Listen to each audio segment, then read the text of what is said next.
And somebody asked me a question about, well, I don't have that belief. I know I can get what I want, but for some reason I'm not. You know, we're very well educated. The law of attraction, manifestation, and Course in Miracles and metaphysics, we're all very well educated in that. We know that this is possible. We know that I should be able to just have the things, have the things that I want. I know that it's okay for me to get what I want. So why isn't it happening?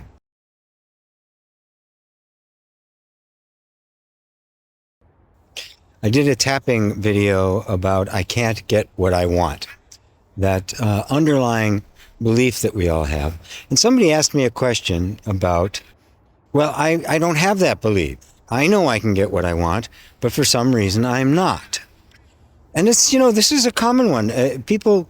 We understand, especially these days, we are very well educated in the psychology of how this all works, in the law of attraction, manifestation, and all of that, Course in Miracles and metaphysics. We're all very well educated in that regard. And so, we know that this is possible. We know that I should be able to just have the things, have the things that I want.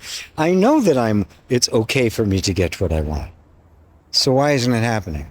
In this video, I'm not going to do any specific tapping. I'm not going to do any tapping rounds.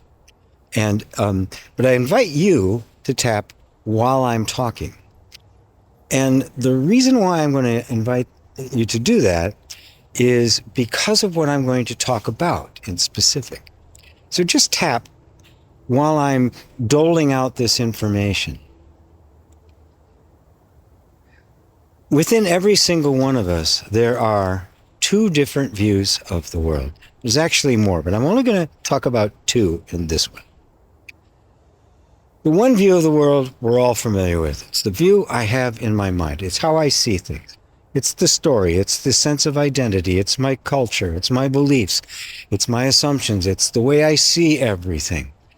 And we think pretty much that's it. And we say, so I know that I can have what I want. I know that this is okay. I don't believe that I can't have what I want.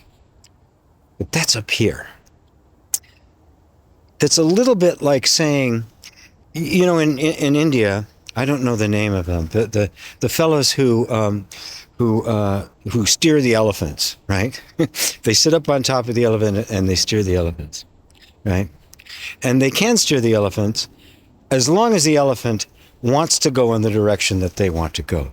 But if that elephant decides, I don't want to go there, I want to go there, I'm going to go off into the market and I'm going to eat whatever I feel like it in the market, and I don't care who gets in my way, the elephant's going to do that because it's bigger, stronger, is more set in its ways, and nobody can tell it no.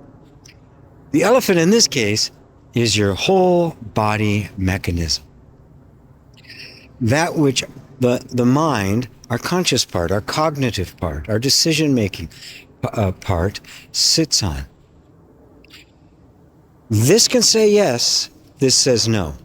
This can want to tell the elephant go this way. The elephant says, yeah, whatever, I'm going this way. And guess which way you're going to go. Now, this is a good thing. I love to use the example. Don't keep tapping. When I lived in Miami a long time ago, I lived in Miami Beach, and there's a main road, Collins Avenue, goes all the way up and down the length of Miami Beach, which isn't all that wide. It's not a very wide area. Well, I came out of my condo one day. I walk out onto the street. Walking down the street, very deep in thought. I step out into the street to cross the street, and in the middle of the street, not at a crosswalk. The next thing I know, I'm falling backwards. I mean, that's when I realized what had happened. I had stepped in front of a bus. My body took over, threw my little ass back onto the sidewalk, and when I realized what had happened, I was already falling backwards. And boom, this bus goes by. Now, had I been in charge, instead of the elephant, we would not be making this video right now. We would not be having this conversation. So it's not a bad thing. But you can see how my intent and the intent of the body are two different things. Now, your body can get into a state where it thinks something is not safe when it in fact is. In that case, I thought it was safe and the body knew it wasn't. And in this case, it was right. There are other times when you want to do something. Maybe it's improve your relationship or get into a relationship.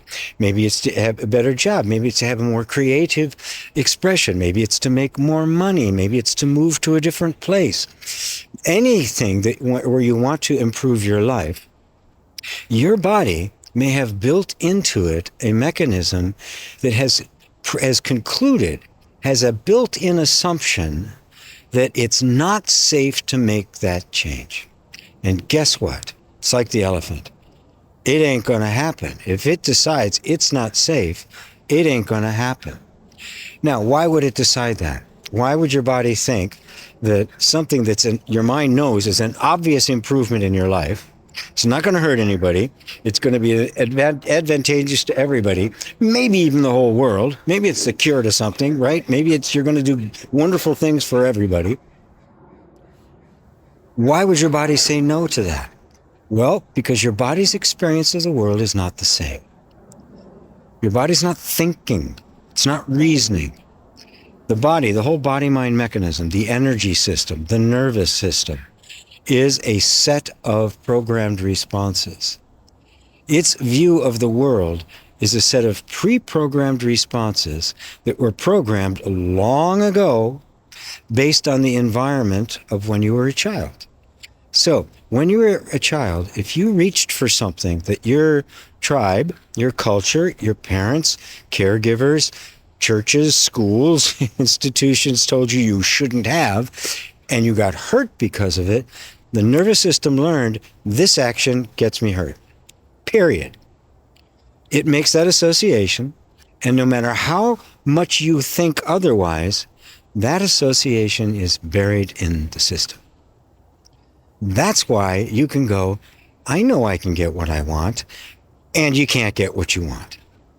So when I did that video, and I'll link to it up there, I'll point to it again. Maybe there's a little card I can put up here. I'll link to it up there, and again at the end. When I did that, I was not talking to your mind. When I tap, when I do EFT, Meridian Tapping, whatever you want to call it, I'm not talking to your mind. When I ask you to repeat, or I don't ask you to repeat, I'm not talking to your mind. Because your mind doesn't need talking to. It's easy for me to convince your mind. It's easy for me to show your mind something that's not true. Oh, it's a false belief. Oh, yeah, I can see that. It's easy to show that to your mind. Your body doesn't respond to logic. It only responds to the environment. And it only responds to whether the environment is safe or not safe. The whole reason I adopted tapping as a modality to use within my larger context of energy healing and spiritual teaching was because I discovered that just this simple little process of tapping in these various places, you can also rub. There's other places you can rub as well, different kinds of massage points that you can use. It communicates through touch, I am safe.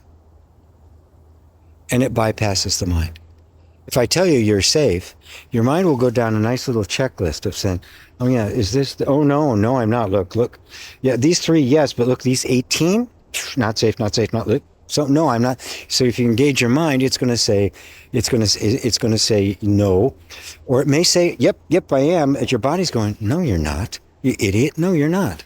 But when you do this, the body is getting a message, clear, unambiguous, I'm safe. Now, because your body is a totally adaptive system, the whole nervous system does nothing but adapt.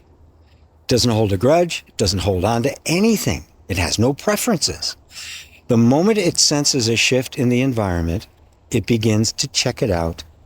And if it's consistent, it begins to adapt to it. It's like water. Take the water in a goblet, pour it into a shoe, and it immediately takes the shape of a shoe. No convalescence, no complaining. It just does it, right? This is the nature of the nervous system.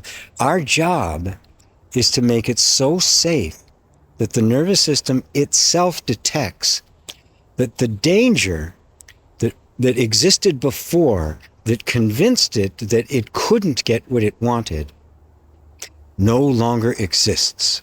Which means that energy that was stopping you from getting what you wanted can now move over into supporting you in getting you what you wanted. Now remember, this isn't thinking. It's not thinking. They call it the subconscious mind. It's not a mind, right? It is completely different from that. It's not sentient.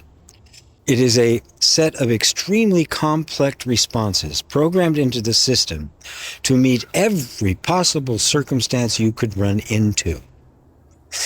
And when it runs into something new, it assumes it's bad, goes into the filing cabinet, comes up with because of course, it's not going to take a chance.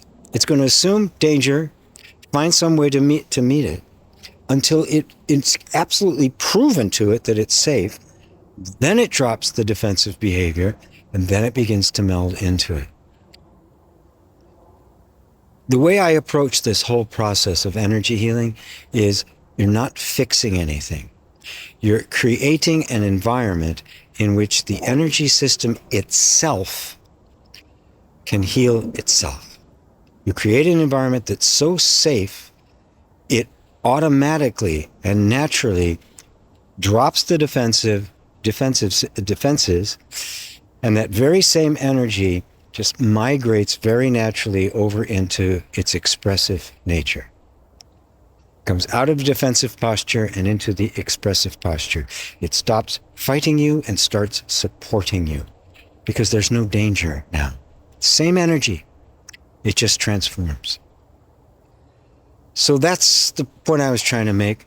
I have a whole series of videos coming up all about the level between the mind, which I call nous, which is a Greek word for mind, the body, which is soma, which is a Greek word for that, and a third level, which I call Sophia, which is the Greek word for wisdom. There's a whole other dimension to it that can be gotten. You can call it spiritual insight, spiritual awakening, but you get to it through the body. Not the mind plays a role, but to really get it in the most earthy way, a way that really transforms your life, it goes this way. So I hope you enjoyed that. Check out now. Go back and look at that video again. But now, when you do the tapping, do it consciously, forgetting about your mind and engaging in your body, opening your body. Say, oh, what do you need in order for you to feel as if it is possible and valuable and safe for me, us, to get what we want? And watch the difference it makes. Thank you all. GP. The new one will be up here. The old one will be up here. Namaste.